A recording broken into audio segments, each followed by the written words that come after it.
예, G20 정상회의 참석을 위해 독일을 방문하고 있는 문재인 대통령, 잠시 후 남북관계 전반에 대한 구상을 담은 연설을 할 예정입니다. 지난 4일 그제죠. 북한의 고강도 도발로 대북 구상에 암초를 만든 것 같은 문 대통령, 과연 어떤 메시지를 던질지 관심입니다. 네, 문 대통령의 독일 일정을 비롯해서 베를린 연설 전반까지 세 분과 함께 짚어보겠습니다. 신범철 국립외교원 교수, 김영현 동국대 북한학과 교수, 그리고 왕선택 YTN 통일외교 전문기자 세 분 모셨습니다. 안녕하십니까? 네, 안녕하십니까? 네.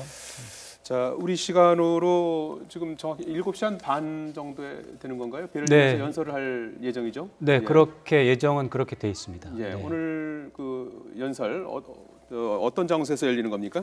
퀘르버 재단이 주최하는 연설인데요.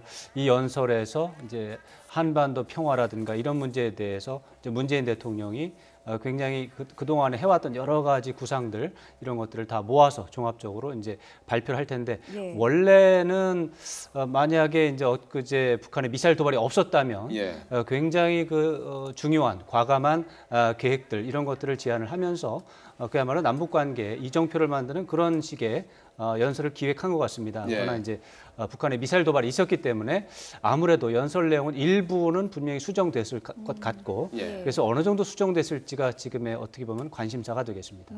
교수님께서는 어느 정도 톤 정도로 담길 것으로 예상하십니까? 저는 문재인 정부가 생각하는 대북 정책을 다 담을 거라고 생각합니다. 물론 지금 북한의 ICBM 도발로 인해서 한반도 비핵화 문제에 대한 우려사항 그런 건 이야기하겠지만 그래도 이 목적이 장소가 베를린이다 보니까 이 동서화합의 상징 아니겠습니까?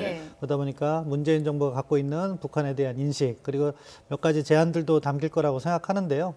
그러한 부분을 갖다 하나씩 펴 나갈 거라고 생각합니다. 지금 장소 말씀하셨습니다만은 과거에 역대 대통령들도 베를린에서 남북 관련한 중요한 언급들을 많이 했었죠. 그렇습니다. 과거에 이제 김대중 대통령께서 베를린 선언이 2000년에 있었나요? 베를린 선언을 했었고 또 박근혜 전 대통령이 드레스덴 선언을 했고 결국 그런 독일이 맥락에서. 갖고 있는 상징적인 의미는 통일입니다. 또 그 자체가 분단 속에서 또 동서냉전 이것이 이제 과거의 상징이었다면 그것이 이제 극복되면서 통일의 상징 또 인류의 어떤 그런 평화의 상징 이런 의미가 있기 때문에 지금 문 대통령께서도 베를린에서 지금 ICBM급 북한의 미사일 발사가 있었지만 그럼에도 불구하고 베를린에서 문재인표 남북관계 또는 대북정책 이 부분에 대한 말씀을 하시고 싶었다. 그것이 오늘의 베를린에서의 연설로 앞으로 나오겠습니다만 그렇게 결론이 담겼다 이렇게 봐야 돼요. 지금 김대중 대통령의 베를린 선언과 박근혜 대통령의 드레스덴 선언은 잠깐 차이점을 저희가 봐야 되는데요. 김대중 대통령은 통일의 방점을 두지 않고 냉전 구조 해체와 평화를 이야기했습니다. 통일 이야기를 하지 않았어요. 근데 박근혜 대통령의 드레스덴 선언은 통일에 중점을 둔 거였거든요. 따라서 이번에 문재인 대통령이 어디에 중점을 둘 것인가도 저희가 관심을 갖고 지켜봐야 된다고 생각합니다. 우선 남북 관계의 안정에 중점을 둔다고 하면은 한반도 평화 구조라든가 이런 부분에 중점을 둘 거고요. 보다 장기적인 비전 측에 관심을 둔다면은 통일 이야기를 할 텐데 저는 지난번에 미국에 가셔도 하신 말씀이 있어서 한반도 평화 정착, 평화 구조 이쪽에 중점을 둘 거라고 생각합니다. 말씀하신 것처럼 김대중 전 대통령의 경우에는 결국에는 그런 베를린 선언이 어떤 남북 정상회담이라든지 6.15 선언으로 이어졌고요. 반면에 박근혜 전 대통령의 경우는 북한이 흡수통일이라면서 반발하는 어떤 역풍을 불러오지 않았습니까? 이런 부분들도 문재인 대통령이 감안을 했을 것 같은데요. 그렇습니다. 그래서 사실 이번 연설에 대해서 굉장히 공을 많이 들였을 것이고 준비를 많이 했을 텐데 말씀드린 것처럼 이제 미사일 도발이라고 하는 중대한 상황의 변화가 있기 때문에 이것을 가지고 어느 정도 수위 조절을 할지가 이제 관심사고 그래서 대폭 수정할 것이냐, 이제 소폭 수정할 것이냐 이런 것이 관심사인데 신범철 교수님 말씀대로 저도 역시 대폭 수정하기에는 이 베를린이라고 하는 이런 기회가 갖는 상징성 이런 것이 있어서 아마 소폭 수정 쪽으로 가지 않을까. 그러면서 이 연설에 담기는 내용들 중에 예를 들어서 대북 정책의 기조라든가 원칙이라든가 이런 것들을 쭉 나열하실 것이고 그다음에 이제 구체적인 실천 사항들을 이제 제안하는 형태가 좀 나올 겁니다. 이런 걸 하자, 저런 걸 하자 이런 건 나올 텐데 대북 제안이라고 하는 측면에서는 어느 정도 두세 개 정도는 아마 원래 있던 목록에서 빠지지 않을까 이런 생각을 해볼 수가 있습니다. 그러나 대북 정책, 남북 관계 기본 원칙들이라든가 기조라든가 예를 들어 평화적 해결이라고 하는 부분들은 뭐 빠질 수가 없겠죠. 그리고 한반도 문제에 있어서의 우리 한국의 주도라든가 이런 것들은 한미 정상회담에서도 나온 부분이고요. 이런 것들은 포함이 되지 않을까 생각을 하는데 그러나 제안에 대해서는 한두 가지 중요한 것들은 좀 빠질 수 있고 그래서 이것에 대한 어떤 의미 부여도 아마도 굉장히 부담스러워할 수도 있겠습니다. 김영현 교수님은 뭐 지금 국정기획자문위원회에서도 이제 활동하고 계시는데요. 네네. 오늘 이제 베를린 선언이라고 할까요? 그 문재인 대통령의 베를린에서 연설에 담기는 그 방점, 초점은 어디에 모아질 거라고 보십니까? 방점은 두 가지일 것 같은데요. 하나는 북한의 ICBM급 발사에 대한 문재인 대통령의 비판. 그것이 하나의 축이 될 것이고 그다음에 또 하나는 문재인 대통령이 생각하는 남관계, 한반도 문제 이것을 그동안 평상시 갖고 있던 생각을 드러내는 그런 차원에서의 말씀들이 나올 것 같고요. 그것은 아마 이제 문재인표 그 남관계의 큰 틀을 이야기할 가능성이 없습니다. 왜냐하면 과거에 보면은 문재인 대통령이 6.15 14를 또 계승하면서도 또 다른 차원에서 2017년도부터 2022년도에 해당하는 당신의 어떤 그런 적극적인 의지 이런 것들을 새롭게 만드는 작업들을 해왔기 때문에 그에 대한 언급이 있을 것이고 그런 과정에서 지금 당장 남북관계 차원에서 실천할 수 있는 그런 요소들을 좀 더 구체적으로 이야기할 가능성이 높다. 그래서 아주 뭐 거창한 이야기를 한다거나 또는 어떤 뭐 남북관계에서 비현실적인 이야기를 하기보다는 좀 더 현실적으로 남북이 합의하면서 끌고 갈 수 있는 이런 것들에 대해서 문재인표 그런 남북관계의 현재 상황에 맞는 그런 정책들을 제시하는 그런 차원에서의 그런 세 가지가 아마 중요한 틀이 될 가능성이 높다고 봅니다.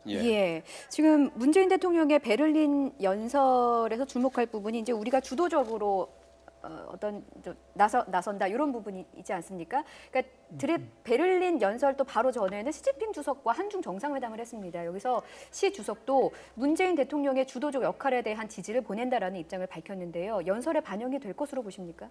저는 그런 부분들이 좀 반영이 되지 않을까. 왜냐하면은 지금 제재와 이제 대화를 병행한다고 하는 굉장히 큰 특징이 있고 그러면서 한반도 문제에 관한 한 우리가 주도를 한다. 운전석에 앉아야 되는 조수석보다는 이런 식의 컨셉 개념에 대해서 이제 문재인 대통령이 여러 차례 말씀을 하셨고 그런 것들을 종합적으로 정리해서 구체적으로 표현하는 그런 자리이기 때문에 그런 부분에 대해서도 저는 분명히 포함이 되지 않겠는가 예측을 해볼 수가 있겠습니다.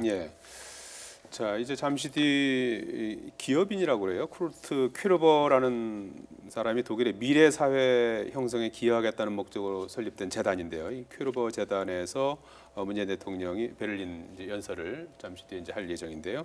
지금 그 김용현 교수도 조금 전에 말씀하셨습니다만은 전체적인 그간의 이제 베를린 연설을 준비를 쭉 해오는 과정에서 그제 북한이 그 초대형 도발을 하지 않았습니까? ICBM 그 미사일을 발사하면서 이 부분이 이제 조금 어떻게 이번 베를린 연설에서 나타날 것인가 이게 이제 초미의 관심사 아니겠습니까? 근데 지금 김용 교수 말씀은 거기에 대한 어떤 비판이라든지 이런 부분, 그다음에 지금 당장에는 어떤 좀 제재를 좀 우선시하는 그런 어떤 톤이 되지 않을까 하는 예상도 나오는 것 같은데요. 그럼에도 불구하고 저는 두 가지가 다 담길 거라고 생각하고요. 왜냐하면 이번이 문재인 정부의 대북 정책을 밝힐 수 있는 아주 좋은 기회이기 때문에 큰 틀에서 물론 그 북한의 ICBM 발사로 인해 가지고 한반도 비핵화라든가 북한의 잘못된 행동에 대한 지적은 있겠지만 계속해서 한쪽엔 압박이지만 한쪽엔 대화, 이 대화 부분에서는 기존의 기조를 충분히 밝힐 거라고 생각합니다. 어떠한 자세로 북한에게 임하겠다, 그것은 뭐 북한을 무너뜨리지 않겠다는 그런 약속이 있을 테고요. 그리고 이러한 관계 개선을 위해서 어떠한 로드맵을 거치고 어떠한 제안을 하겠다, 그런 내용이 담길 거라고 생각합니다. 참고로 또 말씀드릴 것이 문재인 대통령이 이제 독일로 가기 위해서 출국하기 직전에 한미 연합 군에 대해서 미사일 훈련을 지시하고 출발을 했거든요. 예. 그것은 북한의 도발적 행위에 대해서 단호하게 행동을 한다라고 하는 또 다른 축에 해당하는 부분이거든요. 예. 그렇다면 독일에 가서는 또 제재와 대화라는 또 다른 축, 대화라는 축에 대해서 또 집중을 할 수 있는 예. 균형점을 잡을 수 있는 그런 부분도 됩니다. 예. 그렇게 봐서 역시 베를린 연설이라고 하는 것은 제재에 방점을 두기보다는 대화라고 하는 부분에 대해서 어떻게 생각하는지, 예. 제재와 대화를 동시에 간다라고 하는 밝히면서 특히 그 대화 부분에 대해서 어떤 구상을 가지고 있는지를 구체적으로 밝히는 쪽이 될 가능성이 크다. 이렇게 봐야 되겠습니다. 예. 예. 자, 김용인 교수님, 네네. 문재인 대통령 독일에 도착해서 메르켈 총리와 우리 시간으로 오늘 새벽에 이제 회담을 했고요. 조금 네. 전 4시부터는 한중 정상회담을 마쳤습니다. 70분 동안 이어졌는데 앞부분 7부는 공개가 됐고요. 그리고 네네. 나머지 한 1시간 가까이 이제 비공개로 진행이 됐고 전해진 내용은 문재인 대통령의 주도적인 역할을 지지한다. 네네. 이런 언급들이 있었습니다. 네네, 그렇습니다. 지금 그 한중 관계에도 상당히 그 복잡다단한 그런 상황 아니겠습니까? 여러 가지 그렇습니다. 얘기들이 오갔겠죠. 네네네. 역시 이제 북한 핵 문제하고 사드 문제도 아마 논의가 됐을 겁니다. 아마 예. 비공식 그 대화가 꽤 많은 부분을 차지했기 때문에 예. 그 부분에서는 이제 북핵 문제나 사드 문제가 있을 것 같은데 아마 허심탄회하게 양 정상이 자기 입장을 아마 이야기하는 그런 시간이었을 것 같습니다. 예. 또 시진핑 주석 입장에서는 사드 배치에 대한 반대 입장들이 나왔을 것이고 문재인 대통령은 사드 배치와 관련된 부분에서 한국 정부가 갖고 있는 입장 또 이런 것들을 또 이야기하는 그 속에서 어쨌든 중요한 것은 양 정상이 그런 문제들에 대해서 충분히 대화를 하는 예. 그 시간을 가졌다라고 하는 것에 저는 의미 부여를 해야 될 것 같고요. 예. 그런 점에서 저는 양 정상이 갖고 있는 입장들이 상당히 또 일치되는 부분들이 또 있는 것 같습니다. 지금 시진핑 주석 같은 경우는 장강의 뒷물이 앞물을 치고 간다라고 하는 그런 표현들을 문재인 대통령의 그 저서에 나와 있는 부분이 있거든요. 예. 그런데 이제 그런 것들에 대해서 시진핑 주석이 굉장히 그 공감을 표하면서 상당히 그 일체감들을 또 느끼는 이런 이야기들도 있고 예. 그래서 입장 차이는 분명히 이번에 나왔을 것 같습니다. 네. 사드 문제도 그렇고 북핵 문제와 관련된 부분에서도 한국과 미국의 입장과 중국의 입장, 러시아 입장이 좀 차이가 있거든요.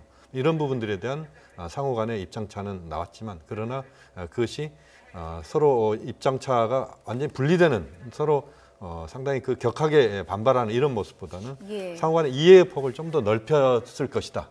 이런 점에서 저는 이번 그 한중 정상회담은 대단히 의미가 있다고 보고요. 예. 이번 한 번 만남으로 그치는 게 아니고 또 아마 올 가을 정도에 대통령의 방중이 있을 가능성이 저는 높다고 보는데 예. 이런 여러 가지 그 정상회담들을 통해서 문제를 또 접근하는 이런 차원에서 저는 의미 있는 정상회담이었다 이렇게 평가할 수 있겠습니다. 예.